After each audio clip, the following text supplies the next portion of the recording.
CHAPTER XX MOTHER Jael Dr Graham was not the man to fail in carrying through successfully any scheme he undertook, and what he had promised the bishop he duly fulfilled. After a rather lengthy interview with Mrs Pendle and her daughter, he succeeded in arousing their interest in Nauheim and its baths; so much so that before he left the palace they were as eager to go as formerly they had been to stay. This seeming miracle was accomplished mainly by a skilful appeal to Mrs Pendle's love for experimenting with new medical discoveries in connection with her health. She had never tried the shot treatment for heart dilation, and indeed had heard very little about it, but when fully informed on the subject her interest in it was soon awakened. She soon came to look on the carbolic spring of Nauheim as the true fountain of youth, and was sanguine that by bathing for a few weeks in its life-giving waters she would return to Beorminster hale and hearty and full of vitality. If ever hope told a flattering tale, she did to Mrs Pendle through the lips of cunning Dr Graham. "I thought you knew nothing about new medicine or treatments," she observed graciously, "or if you did, that you were too conservative to prescribe them. I see I was wrong." "You were decidedly wrong, Mrs Pendle. It is only a fool who ceases to acquire knowledge and benefit by it. I am not a cabbage, although I do live in a vegetable garden." Lucy's consent was gained through the glowing description of the benefit her mother would receive from the Nauheim waters, and the opportune arrival of Sir Harry Brace contributed to the wished-for result. The ardent lover immediately declared his willingness to escort Lucy to the world's end.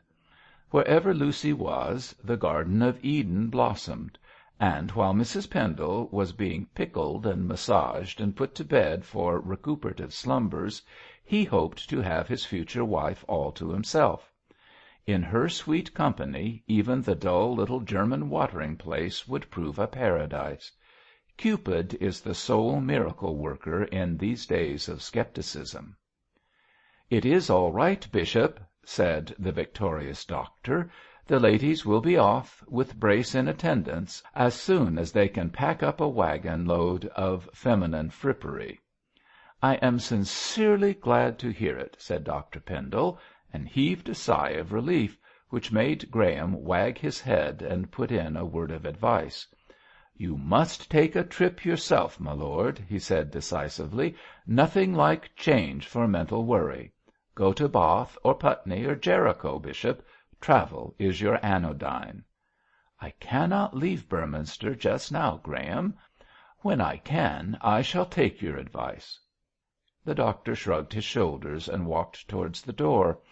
There he paused and looked back at the unhappy face of the bishop. A thought struck him, and he returned. "Pendle," he said gently, "I am your oldest friend, and one who honours and respects you above all men. Why not tell me your trouble, and let me help you? I shall keep your secret, whatever it may be." "I have no fears on that score, Graham. If I could trust any one, I should trust you. But I cannot tell you what is in my mind. No useful result would come of such candour, for only the One above can help me out of my difficulties." "Is it money worries, Bishop?" "No, my worldly affairs are most prosperous." "It is not this murder that is troubling you, I suppose?" The bishop became as pale as the paper on the desk before him, and convulsively clutched the arms of his chair. The murder?" he stammered. "The murder, Graham. Why should that trouble me?" "Cargrim told me that you were greatly upset that such a thing should have occurred in your diocese." "I am annoyed about it," replied Pendle in a low voice, "but it is not the untimely death of that unhappy man which worries me." "Then I give up," said the doctor, with another shrug. "Graham." "Yes, what is it?" "Do you think that there is any chance of the murderer of this man being discovered?" If the case had been handled by a London detective while the clues were fresh, I dare say there might have been a chance," replied the doctor. "But that mutton-headed Tinkler has made such a muddle of the affair that I am certain the murderer will never be captured." "Has anything new been discovered since the inquest?" "Nothing. So far as I know, Tinkler is satisfied, and the matter is at an end. Whosoever killed Jentham has only his own conscience to fear." "And God," said the bishop, softly. "I always understand that what you churchmen call conscience was the still, small voice of the Deity," replied Graham, dryly. "There is no use in being tautological, Bishop. Well, good day, my lord." "Good day, doctor, and many, many thanks for your kindly help." "Not at all. I only wish that you would let me help you to some purpose by treating me as your friend and unburdening your mind. There is one great truth that you should become a convert to, Bishop." What is that?" said Pendle, listlessly. "That medical men are the father confessors of Protestantism. Good day." Outside the library, Cargrim was idling about, in the hope of picking up some crumbs of information when Graham took his departure. But the little doctor, who was not in the best of tempers for another conversation, shot past the chaplain like a bolt from the bow, and by the time Cargrim recovered from such brusque treatment was half-way down the avenue, fuming and fretting at his inability to understand the attitude of Bishop Pendle. Dr. Graham loved a secret as a magpie does a piece of stolen money, and he was simply frantic to find out what vexed his friend; the more so as he believed that he could help him to bear his trouble by sympathy, and perhaps by advice do away with it altogether. He could not even make a guess at the bishop's hidden trouble, and ran over all known crimes in his mind from murder to arson, without coming to any conclusion. Yet something extraordinary must be the matter to move so easy-going, healthy a man as Dr. Pendle. "I know more of his life than most people," thought Graham, as he trotted briskly along, "and there is nothing in it that I can see to upset him so. He hasn't forged or coined or murdered or sold himself to Pluto, Pan, Satan, so far as I know, and he is too clear-headed and sane to have a monomania about a non-existent trouble. Dear, dear," the doctor shook his head sadly, "I shall never understand human nature. There is always an abyss below an abyss, and the firmest seeming ground is usually quagmire when you come to step on it. George Pendle is a riddle which would puzzle the Sphinx.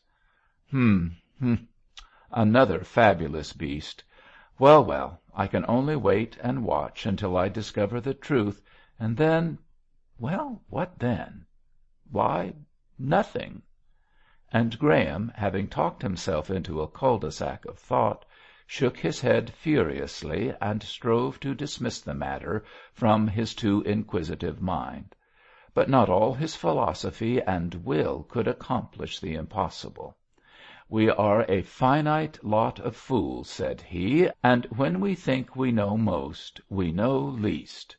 How that nameless, unseen power must smile at our attempts to scale the stars," by which remark it will be seen that Dr. Graham was not the atheist Beorminster believed him to be, and here may end his speculations for the present.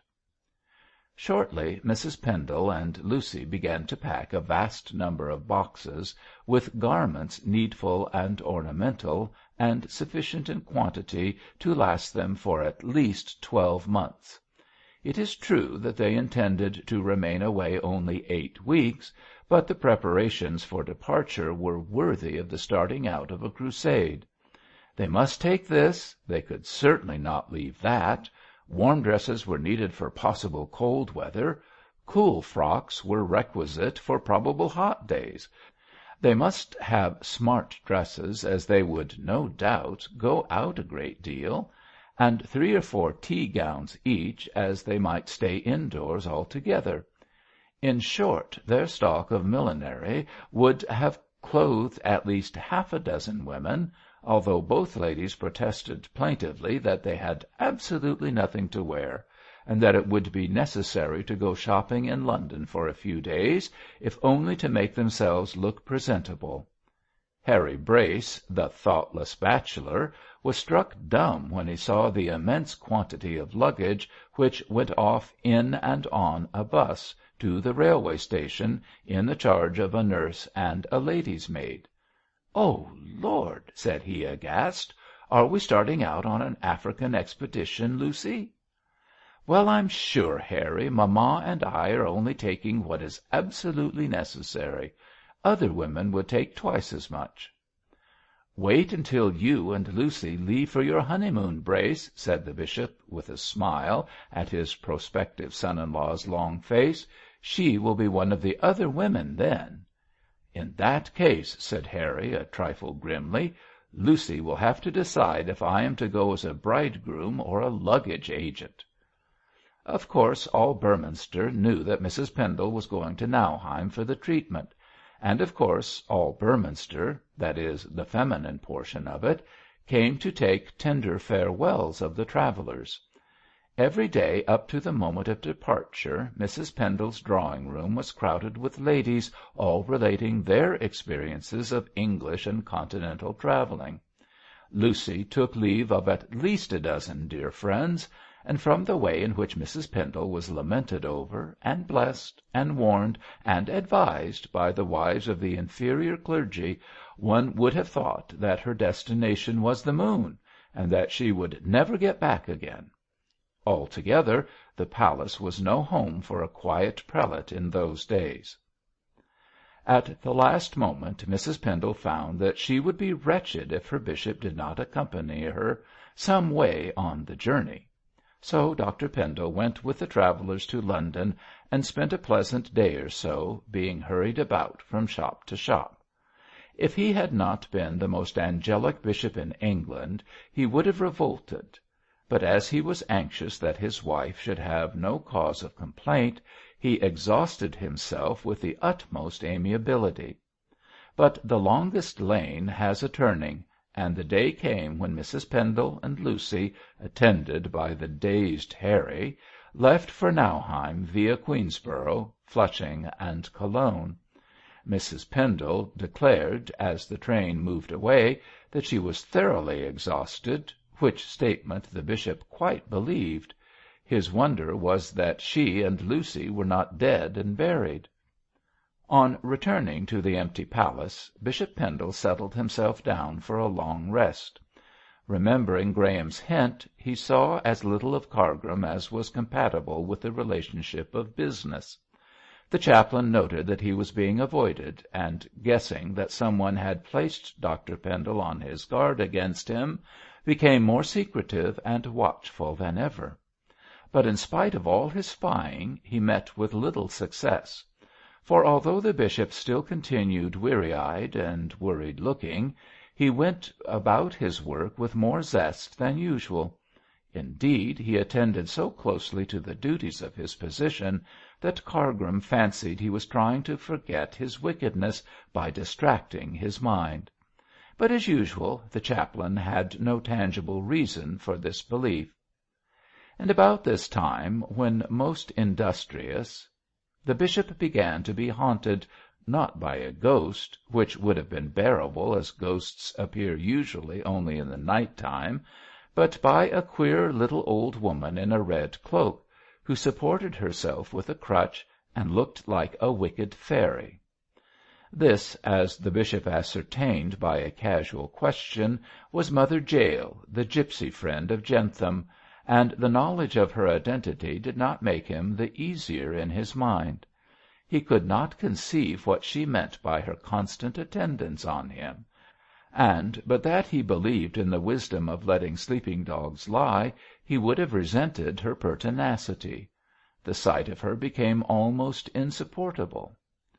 Whether Mother Jael intended to terrify the bishop or not, it is hard to say, but the way in which she followed him tormented him beyond measure. When he left the palace she was there on the road. When he preached in the cathedral, she lurked among the congregation. When he strolled about Beorminster, she watched him round corners, but she never approached him, she never spoke to him, and frequently vanished as mysteriously and unexpectedly as she appeared. Wherever he went, wherever he looked, that crimson cloak was sure to meet his eye. Mother Jael was old and bent and witch-like, with elf locks of white hair and a yellow, wrinkled face, but her eyes burned like two fiery stars under her frosted brows, and with these she stared hard at Bishop Pendle until he felt almost mesmerized by the intensity of her gaze. She became a perfect nightmare to the man, much the same as the little old woman of the coffer was to Abu Dah, the merchant in the fantastic Eastern tale. But, unlike that pertinacious beldam, she apparently had no message to deliver. She only stared and stared with her glittering, evil eyes until the bishop, his nerves not being under control with this constant persecution, almost fancied that the powers of darkness had leagued themselves against him, and had sent this hell-hag to haunt and torment him. Several times he strove to speak to her, for he thought that even the proverb of sleeping dogs might be acted upon too literally. But Mother Jael always managed to shuffle out of the way. She appeared to have the power of disintegrating her body, for where she disappeared to on these occasions the bishop never could find out. One minute he would see her in her red cloak, leaning on her crutch and staring at him steadily, but let him take one step in her direction and she would vanish like a ghost. No wonder the bishop's nerves began to give way. The constant sight of that silent figure with its menacing gaze would have driven many a man out of his mind, but Dr. Pendle resisted the panic which seized him at times and strove to face the apparition, for Mother Jael's flittings deserved such a name, with control and calmness. But the effort was beyond his strength at times.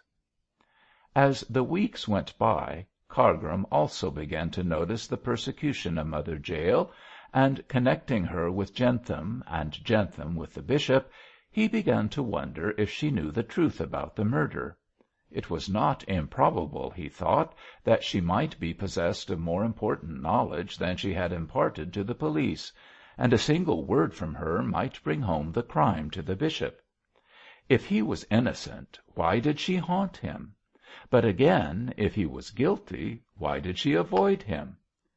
To gain an answer to this riddle, Cargrim attempted, when possible, to seize the elusive phantom of Mother Jael, but 3 or 4 times she managed to vanish in her witch-like way. At length, one day when she was watching the bishop talking to the dean at the northern door of the cathedral, Cargrim came softly behind her and seized her arm.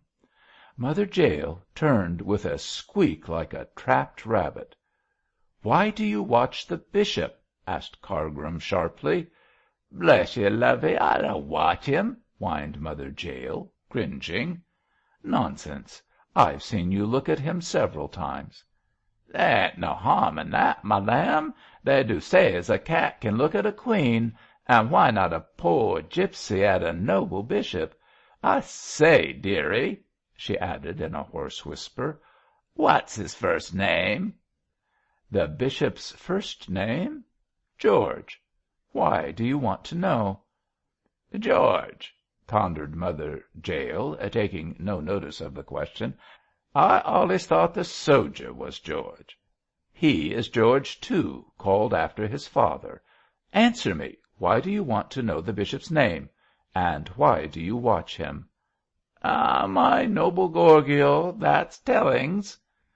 "No doubt. So just tell it to me." "Lord, lovey, the likes of you don't want to know what the likes of me thinks." Cargrim lost his temper at these evasions. "You are a bad character, Mother Jael. I shall warn the police about you." "Oh, tiny Jesus, hear me. I ain't done nothing wrong. I'm a poor old gipsy. Strike me dead if I ain't." "If you tell me something," said Cargrim, changing his tactics, "you shall have this," and he produced a coin. Mother Jael eyed the bright half‐sovereign he held between finger and thumb, and her old eyes glistened. "Yes, dearie, yes. What is it?" "Tell me the truth about the murder," whispered Cargrim, with a glance in the direction of the bishop. Mother Jael gave a shrill screech, grabbed the half‐sovereign, and shuffled away so rapidly that she was round the corner before Cargrim could recover from his surprise. At once he followed, but in spite of all his search he could not find the old hag. Yet she had her eye on him. "George, and George," said Mother Jael, who was watching him from an odd angle of the wall into which she had squeezed herself, "I wonder which of 'em did it." Chapter 21